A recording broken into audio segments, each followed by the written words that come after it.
और इन्होंने जो वो स्टाइल किया ना, अगर वो स्टाइल कर दो तो फिर विधायक बन जाओ। सही कह रहा हूँ मैं आपसे, बहुत अच्छी लगती है।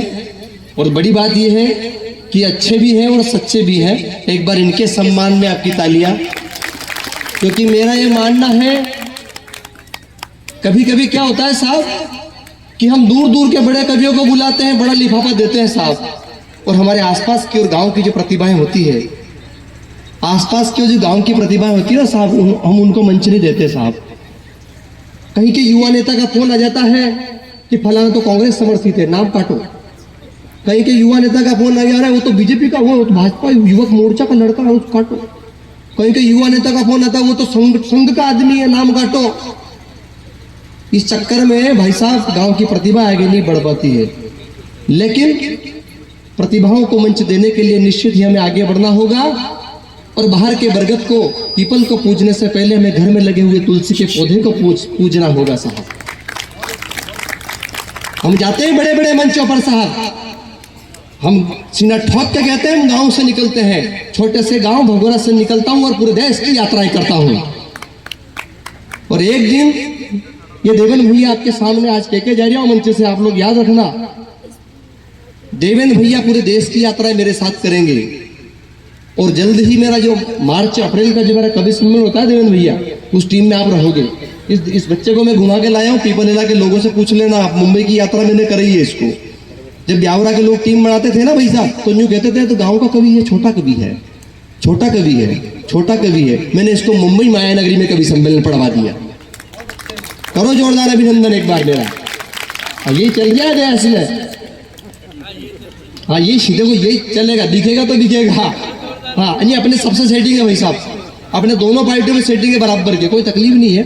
हम तो कवि लोग हैं देखो, क्योंकि पूरी हिम्मत के साथ बोलेंगे। उर्मिला जी ने कहा है कि पूरी हिम्मत के साथ बोलेंगे, जो सही है वो बात बोलेंगे। और साहिबो हम तो कलम के बेटे हैं, कैसे दिन को रात बोलेंगे। ये जो नाम कटवाते फिरते ना, उनके लिए 4 पंक्तियां पढ़ता हूं, रिकॉर्ड करना और भेजना कि मैं भी गरीबी को अमीरी से पाट लेता, चमचा बंद दुखों को सुखों से बांट लेता, और खुददार हूं इसीलिए गरीब हूं साहब, अमीर हो जाता अगर मैं भी किसी के तलवे चाट लेता। कि नहीं भूलेगा ये हिंदुस्तान बप्पा रावल की मूंछों के ताव को, नहीं भूलेगा ये हिंदुस्तान बप्पा रावल की मूंछों के ताव को, नहीं भूलेगा ये हिंदुस्तान राणा सांगा की छाती पर लगे हुए 79 घाव को, नहीं भूलेगा ये हिंदुस्तान उस चेतक की टाप को, और नहीं भूलेगा ये हिंदुस्तान मेरे महाराणा प्रताप को। ये होती है कविता।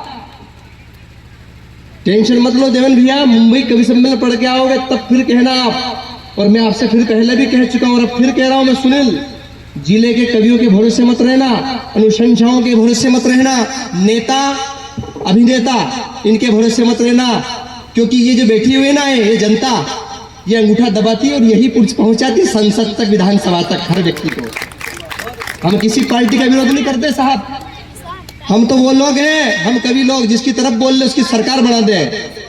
सीना ठोक के कहते हैं साहब, जिसके तरफ चलते हैं ना उसकी सरकार बना देते हैं, और जिधर हम लोग पलटते ना हम सरकार गिरा देते हैं। क्योंकि हम कलम के सिपाही है साहब, देश का जवान, देश का किसान जब तक जिंदाबाद रहेगा तब तक ये देश भी जिंदाबाद रहेगा। आइए एक हास्य के बड़े हस्ताक्षर को आपके सामने उतारना चाहता हूं। कुछ लोग सोच रहे थे कि एक काला कलूटा कवि, हालांकि वो बात अलग है, छोरी का पाउडर चिपड़ लिया इसने। भाभी जी टेंशन मत लो, बिल्कुल कवि सम्मेलन जब नया नया मकान बनाया आप लोगों ने ब्यावरे में, बनाया काले कलर की हांडी टांगी बस। तो आज के इस कवि सम्मेलन में मैंने काले कलर की हांडी टांगी है ताकि मेरे कवि सम्मेलन को किसी की नजर ना लगे। बजाओ जोरदार।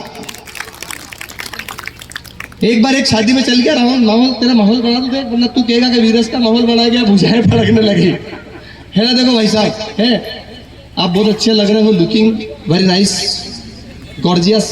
वो फेसबुक की पोस्ट कर दी एक बार, वो लॉकडाउन में एक डोकरे की पोस्ट कर दी चोरों ने, वो मैंने ओम शांति की जगह चोरों लिख दिया नाइस। पता ही नहीं चलेगा कौन काय किसको कहाँ लाइक कर रहा है? कि मुझे टुकड़ों में फेंकी हुई दौलत नहीं चाहिए। ये वैलेंटाइन डे आ रहा है, ये कुछ निकल गया अभी प्रेम दिवस। हम तो मनाते नहीं है कि हम तो शादीशुदा लोग हैं। कि मुझे टुकड़ों में फेंकी हुई दौलत नहीं चाहिए, चंद टुकड़ों की मुझे शोहरत नहीं चाहिए, और एक लड़की के प्यार में पापा आपकी इज्जत उछाल दूं? अरे नहीं भैया, मुझे ऐसी मोहब्बत नहीं चाहिए। बजाओ जोरदार। एक शादी में चल गया मैं, उस शादी में परोसने वाले सब लोग हकले, दूल्हा भी अकला में दूल्हे के पास चल गया। मेरे तेरा नाम क्या है? उसने कहा मुक मुक मुक मुक मुक मुकेश।